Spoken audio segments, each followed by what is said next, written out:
ప్రపంచంలోనే ఎత్తైన railway bridge ను ప్రధాని మోడీ ప్రారంభించారు. ఆ బ్రిడ్జ్ కి సంబంధించిన విశేషాలేంటో వీడియోలో చూద్దాం. ప్రపంచంలోనే అత్యంత ఎత్తైన రైల్వే బ్రిడ్జ్ ను జమ్మూ కాశ్మీర్ లోని చినాబ్ నదిపై భారత ప్రభుత్వం నిర్మించింది. ఈ రైల్వే బ్రిడ్జ్ నిర్మాణానికి అయిన ఖర్చు 1486 కోట్లు. ఈ చినాబ్ నది రైల్వే బ్రిడ్జ్ నిర్మాణం అనేది భారతదేశ ఇంజనీరింగ్ అద్భుతం అనే చెప్పవచ్చు. ఎందుకంటే ఈ రైల్వే బ్రిడ్జ్ నిర్మాణాన్ని చినాబ్ నది గర్భం నుంచి 359 మీటర్ల ఎత్తులో నిర్మించారు. ఈ రైల్వే బ్రిడ్జ్ ప్యారిస్ లోని ఈఫెల్ టవర్ తో పోలిస్తే దీని ఎత్తు 35 మీటర్లు ఎక్కువ.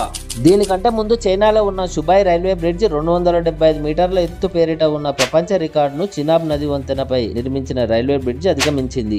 ఈ బ్రిడ్జ్ భూకంపాలను అదే విధంగా 260 కిలోమీటర్ల వేగంతో వీచే గాలులను సైతం తట్టుకోగలదు. ఈ బ్రిడ్జ్ పై రైలు 100 కిలోమీటర్ల వేగంతో ప్రయాణించగలదు. అదే విధంగా ఈ బ్రిడ్జ్ జీవితకాలం 120 సంవత్సరాలు ఉండేలా ఇంజనీర్లు డిజైన్ చేశారు. ఈ బ్రిడ్జ్ నిర్మాణంలో 28,000 టన్నుల ఉక్కు, 6 లక్షల బోల్టులను వాడారు. ఈ చినాబ్ నది రైల్వే బ్రిడ్జ్ ప్రాజెక్టు 2002 సంవత్సరంలో వాజ్పేయి ప్రభుత్వంలో ప్రాజెక్టు రూపకల్పన చేయగా 23 సంవత్సరాల తర్వాత భారతదేశ ప్రజలకు అందుబాటులోకి వచ్చింది.